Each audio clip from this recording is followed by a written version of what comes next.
নমস্কার, আমি নবনীতা রায়। আমার চ্যানেলের নাম ক্রিয়েশন অফ নব।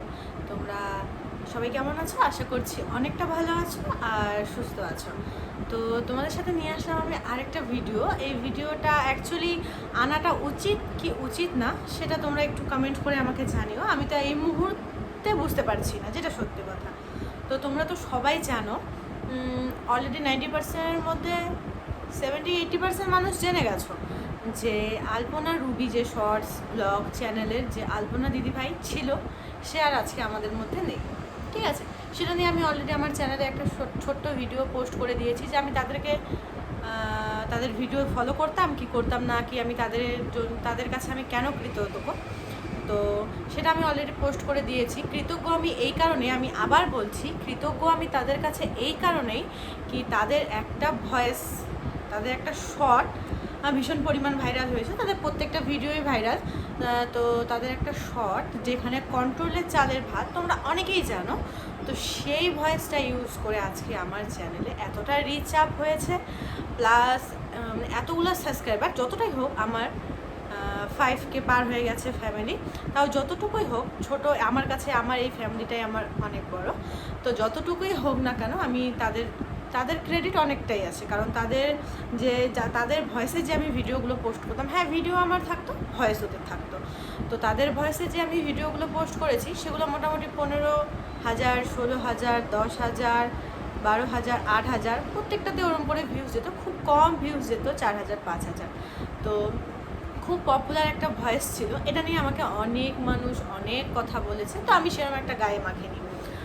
তো আমি তাদের কয়েকদিন ধরে শর্ট পাচ্ছি না, যেটা সবাই পাচ্ছ না, আমিও পাচ্ছি না, সবাই পাচ্ছে না। তো গতকাল আমার কাছে একটা নোটিফিকেশান আসলো।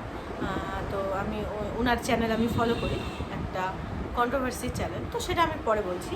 তো নোটিফিকেশান আসলো, এসে বলল, আমি জানতাম যে আলপনা দিদিভাইয়ের শরীর খারাপ, আমি সেটা জানতাম কি তার স্টোন হয়েছে। তো মানুষের নর্মালি স্টোন হয়, তো মানুষের স্টোন ট্রিটমেন্ট করে, কেউ সার্জারি করে, কেউ বা ওষুধ খেয়ে চলে যায়। অনেকেই অনেক জায়গায় স্টোন হয়, সেটা হোমিওপ্যাথি দিয়েই সেরে যায়। তো সেই টপিকটা নিয়েও আমি তোমাদেরকে বলবো যে হোমিওপ্যাথি কথাটা আমি কেন বলছি। তো হোমিওপ্যাথি দিয়ে সেরে যায়। তো দিদিভাইরও সেরকম প্রথমের দিকটাতে হোমিওপ্যাথি খাওয়ানো হচ্ছিলো। তো যেহেতু স্টোনের ব্যাপার, তো সেই জিনিসটা হোমিওপ্যাথি খাওয়ালে আস্তে আস্তে আস্তে আস্তে রিকভার হয়। তো চলো আমি মেন টপিকে কথা বলছি। তো আমার যেহেতু এটা কন্ট্রোভার্সি চ্যানেল না, আমি কোনো ধরনের কন্ট্রোভার্সি করছি না, ফার্স্টেই বলে দিচ্ছি। তো আমি যার ব্যাপারে কথা বলছি, তো তাই সেই দিদিভাইকে আমি তার আগের থেকেই বলছি, দিদিভাই আমাকে ক্ষমা করে দিও। হ্যাঁ, তোমার কিছু কথা আমার খারাপ লেগেছে বলে আমি আজকে এই ভিডিওটা নিয়ে আসলাম। আমার এটা কন্ট্রোভার্সি চ্যানেল না, আমি কোনোভাবে তোমার সাথে কন্ট্রোভার্সিতে জড়াতে চাচ্ছি না, ঠিক আছে? First of all. সেকেন্ড হলো যে আজকে তাদের যার ফ্যামিলির লোক যায় সেই তো বোঝে এখানে দুঃখটা, যার যায় সে বোঝে। তো তুমিও আশা করি বুঝতে পারছো, তুমিও তোমার দিকটা থেকে হয়তো তুমি ঠিক, সেই জন্য তুমি এই টপিকটা নিয়ে কথা বলেছো, সেটা আমার কোনো সমস্যা নেই। তবে আমার সমস্যা হলো একটাই, যে তুমি আর কিছুদিন পরে এটা করতে পারতে। মানুষগুলো তো সদ্য মানুষগুলো এখনও সেই ডিপ্রেশন থেকে, সেই যে একটা সিচুয়েশান, মানুষের একটা লোক বাড়ির নিজের ফ্যামিলি ছেড়ে যাওয়া, সেই জিনিসটা থেকে তো মানুষগুলো এখনও বেরোতে পারেনি। তো তুমি এই জিনিসটা পরে করতে পারতে। তো আমি একজনের ভিডিও কন্ট্রোভার্সি চ্যানেল, সেটা ফলো করি, মিথ্যে কথা বলবো না, কারণ আমার একজন খুব পছন্দের ইউটিউবারকে সে সবসময় রোস্ট করে। তো আমি সেই চ্যানেলটা ফলো করি, দেখি যে কী কথা বলছে কী কথা বলছে না ফার্স্টে। তো কালকেও একটা ভিডিও পোস্ট করেছিল উনি, আমি সেটা দেখেছিলাম, ঠিক আছে কোনো ব্যাপার না, চলো। ও বলছিল যে চিকিৎসা করেনি হাজবেন্ড, সময় মতো চিকিৎসা করেনি, করেনি সেই করেনি, ইটস ওকে, ঠিক আছে। কিন্তু আজকের আজকের যে ভিডিওটা দিদিভাই পোস্ট করেছে, সেটা আমার সত্যি কথা বলতে ভীষণ খারাপ লেগেছে।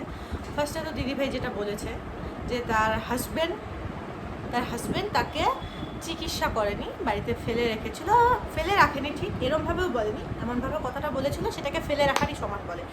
যে জানে যে তার বউয়ের এতটা অসুস্থ, তারপরেও সে ফেলে রেখেছে, মানে দাদাভাই কথা আমি বলছি, আলপনা দিদিভাইকে ফেলে রেখেছে। তো আচ্ছা দিদিভাই, তোমার কাছে আমার একটাই কোশ্চেন, তোমার বাড়ির যদি কেউ অসুস্থ হয়, তুমি কি তাকে ফেলে রাখবে? তারা তো তাদের ভিডিওতে বলেইছিল যে তারা হোমিওপ্যাথি ট্রিটমেন্ট করছিল। আর জানো তো যে হোমিওপ্যাথি ট্রিটমেন্ট, তুমি হয়তো আমার থেকে অনেকটাই বড়, তো সেই জন্য আমি তোমাকে সম্মান দিয়ে কথা বলছি। তো তুমি তো জানোই যে হোমিওপ্যাথি ট্রিটমেন্টে সময় লাগে, তো তারা হয়তো সেটাই চেষ্টা করছিল, বাইরে ডক্টরের সাথে যোগাযোগও করছিল, সেটা তো তারা তাদের ভিডিওতে বলেই দিয়েছে। তুমি যেহেতু তাদের ভিডিও ফলো করো না, দেখো না, সেহেতু তোমার এসব কথা বলাটা একদম অনুচিত, আমি যেটা মনে করি। আমি জানি না পাবলিক কী মনে করে, বা দর্শক কী মনে করে, বা আমাদের ভিউয়ার্সরা কী মনে করে, আমি সেটা জানি না। তো ব্যাপার হচ্ছে, তুমি যে এই যে আজকের ভিডিওটাতে মানে আলপনা দিদির হাজব্যান্ডকে প্রপারলি ব্লেম করছো যে তার ওয়াইফের মৃত্যুর জন্য দাদাভাই দায়ী, মানে আলপনা দিদিভাইয়ের মৃত্যুর জন্য দাদাভাই দায়ী, যেহেতু সে সঠিক সময় ট্রিটমেন্ট করেনি, সঠিক জায়গায় নিয়ে যায়নি, কেন বাইরে নিয়ে যেতে গিয়ে ঘুরে আসলো, ডাক্তার নাই বলে ঘুরে আসবে, কলকাতায় নিয়ে যেত। আরে বাবা, তারা তো ট্রিটমেন্ট করছিল, সে তো আমার ফ্যামিলি, তোমার ফ্যামিলি, যদি কারো কিছু হয় আমরা কি কেউ চাইবো, বা তুমি কি চাইবে যে তাদেরকে বিনা ট্রিটমেন্টে ফেলে রাখতে? আজকে মানুষটার বউ তাকে ছেড়ে চলে গেছে, ঠিক আছে, তুমি তাদের নিয়ে ভিডিও করো, আমরা অ্যাজ আ ভিউয়ার্স তাদের আমরাও ভিডিও করেছি, তুমিও ভিডিও করো। তুমি এই সব এই বলছো যে তার মানে আলপনার মতো মেয়েরা জেগে ওঠো, হেই ওঠো, সেই ওঠো, কথা বলো, হেই বলো, সেই বলো, প্রোটেস্ট করো ব্যাপারটা নিয়ে। আচ্ছা দিদি ভাই, তুমি বলো না, আলপনা দিদিভাই তো একজন সোশ্যাল মিডিয়াতে কাজ করতো, তারও তো বুদ্ধি কম ছিল না। তার হাজব্যান্ড যদি তাকে ট্রিটমেন্ট না করতো, হে করতো, সে করতো, তাহলে সে তো নিশ্চয়ই মুখ খুলতো। চ্যানেলটা তো তার হাজব্যান্ডের না, তার আর তার মার। তুমি বারবার তার হাজব্যান্ডকে ব্লেম করছো। আরে তুমি একবারও বুঝতে পারছো না যে মানুষটা সদ্য তার বউকে হারিয়েছে, তার মধ্যে দিয়ে যে কি যেতে পারে, তুমি সেই জিনিসটা বুঝতে পারছো না। বুঝতে হবে তো তোমাকে। তুমি কন্ট্রোভার্সি জানি, তুমি বলছো যে আমার চ্যানেলটা তো সমালোচনার চ্যানেল, আমি সেটা করতেই পারি। হ্যাঁ, অবশ্যই 90%-এর মধ্যে 90% সঠিক। হ্যাঁ, তুমি সমালোচনা করতেই পারো, কারণ তোমার চ্যানেল, তোমার সেই টপিক, তোমার সেই নিয়ে, ঠিক আছে, সেটা কোনো বড় ব্যাপার না। কিন্তু মানুষটাকে তো জিনিসটা থেকে বেরোতে দাও, মানুষটা তো ট্রমাটা থেকে বেরো, একটা ডিপ্রেশন থেকে বেরো। আমরা সামান্য আমাদের একটা ভালোবাসার মানুষ, মানে বয়ফ্রেন্ড চলে গেলে কি অবস্থা হয় সেটা হয়তো আমরা বা তুমি ভালো করে বুঝতে পারছো, জানি না তুমি বুঝতে পারছো কি না। তো তার তো আবার ওয়াইফ না, তাকে সময় দাও, সেখান থেকে বেরো, তারপরে তুমি তাকে নিয়ে কন্ট্রোভার্সি করো। তুমি যে বলছো যে কন্ট্রোভার্সি করছো না, আচ্ছা দিদিভাই, তুমি যে ঘাড়ে দোষটা দিচ্ছ, সেটা তো তুমি কন্ট্রোভার্সিই করছো। 100% 100 তুমি কন্ট্রোভার্সি করছো। তুমি চাইছো যে তোমার চ্যানেলটা এই সূত্রে তোমার চ্যানেলটা একটু বড় হোক। আমি এই কথাটা বলতে বাধ্য হচ্ছি, যেটা সত্যি কথা, বলতাম না। তো আমি তোমাকে নিয়ে বেশি কিছু বলবো না, তবে আমি তোমার সাথে রিকোয়েস্ট করতেছি, তুমি তাদের নিয়ে ভিডিও বানাও, কোনো সমস্যা নেই, আমরা ভিডিও করেছি, আদার্স অনেকেই ভিডিও করেছে, কোনো রকম কোনো সমস্যা নেই। তবে একটা জিনিস কি বলো তো, মানুষটাকে সেই জিনিসটা থেকে বেরোতে দাও। তুমি বলছো আলপনা দিদিভাই চলে গেছে, এখন তার মার কী হবে, আলপনা দিদিভাইয়ের এত মানে চ্যানেলের টাকা পয়সা সব তো তার হাজব্যান্ডের কাছে, তার মাকে কে দেখবে, হে দেখবে, এত কথা এখন আসে না তো দিদিভাই, এত কথা এখন আসে না।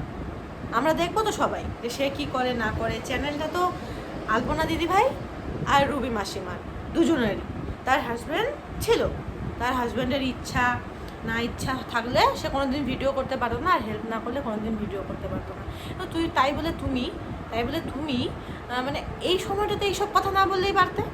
দাঁড়াও, তাদেরকে জিনিসটা থেকে বেরোতে দাও, তারপরে তুমি কথা বলো। তোমার সমালোচনা চাইলে তুমি অবশ্যই কন্ট্রোভার্সি করবে, সেটা তোমার সম্পূর্ণ রাইট আছে, যেহেতু তোমার চ্যানেলটাই ওটা, ঠিক আছে। তুমি আবার এদিকে বলছো আমার তো সমালোচনার চ্যানেল, আমি তো বলবোই, সমালোচনা তো করবোই, ঠিক আছে, করো না, তোমাকে কেউ বাধা দেয়নি, কিন্তু মানুষটাকে সেখান থেকে বেরোতে দাও।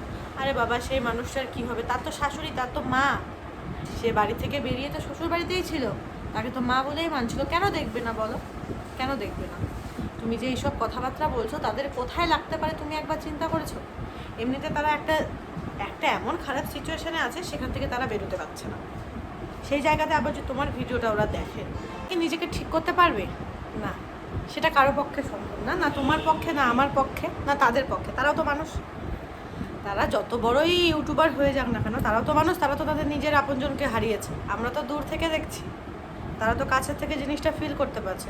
তুমি বললে যে তার মাকে নিয়ে যায়নি, আরে মাসিমাও তো অসুস্থ মানুষ, যতই মেয়ে হোক না কেন। দাদাভাই এটাই বলেছে যে আমরা তো চলে আসবো ছুটি নিয়ে বাড়ি। তারা তো জানতো না যে এত বড় অঘটন হবে। কেউ জানলে কি মানুষকে ছেড়ে দেয়? সবাই তো আটকে রাখার চেষ্টা করে না। আর ব্লাড গ্রুপের কথা বলি, তো তুমি বলছো দাদাভাই ব্লাড গ্রুপটা ভুল বলেছে। হ্যাঁ, মানলাম, তোমার কথা হিসেবে ব্লাড গ্রুপ ভুল বলেছে, সেটা সবাই মানছে, আমিও মানলাম। হয়তো ডক্টর তাদেরকে বলেছিল যে এরকম ব্লাড গ্রুপ দিয়ে এক্সচেঞ্জ করে নাও, সেই জন্য হয়তো সেটাই চেয়েছে। এদের দোষ কোথায় তুমি বলো? ঠিক আছে, চলো, আমি আর এই ব্যাপার নিয়ে কোনো কথা বলছি না। দেখা যাক আগামীতে ওরা কি আপডেট দেয়, কি বলে না বলে। আর আমি তোমার কাছে হাত জোর করে ক্ষমা চাচ্ছি যে আমি তোমার ব্যাপারে এগুলো কথা বললাম। তো আমার যদি কোনো কথায় তোমার খারাপ লেগে থাকে, প্লিজ আমায় ক্ষমা করে দিও। বললাম তার কারণ, একটা কারণ, আমার শুনতে ভালো লাগছিল না, আমি এই ব্যাপারটা নিয়ে না বলে শান্তি পাচ্ছিলাম না, সেই জন্যই বললাম। তো চলো, টাটা। তো চলো, টাটা বন্ধুরা, তোমাদের সাথে আবার দেখা হবে নেক্সট কোনো অন্য ভিডিও। এই টপিকে আর ভিডিও আমি করবো না তার কারণ আমি চাচ্ছি না মানুষটা, যেই মানুষটা আমাদের ছেড়ে চলে গেছে সেই মানুষটা দিয়ে ভিউজ কামাতে।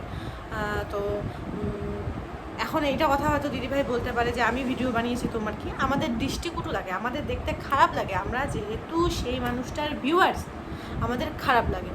তো চলো, দেখা যাক দাদাভাই কি বলে। দাদাভাই তো আজকে না হোক কালকে হোক নিজেকে ঠিক করে তো একটা না একটা ভিডিও তো পোস্ট করবেই। তো কি বলে, আমরা সেটারই অপেক্ষায় থাকলাম। চলো, টাটা বন্ধুরা, দেখা হচ্ছে তোমাদের সাথে নেক্সট ভিডিওতে। ততক্ষণের জন্য সবাই ভালো থেকো, সুস্থ থেকো, টাটা।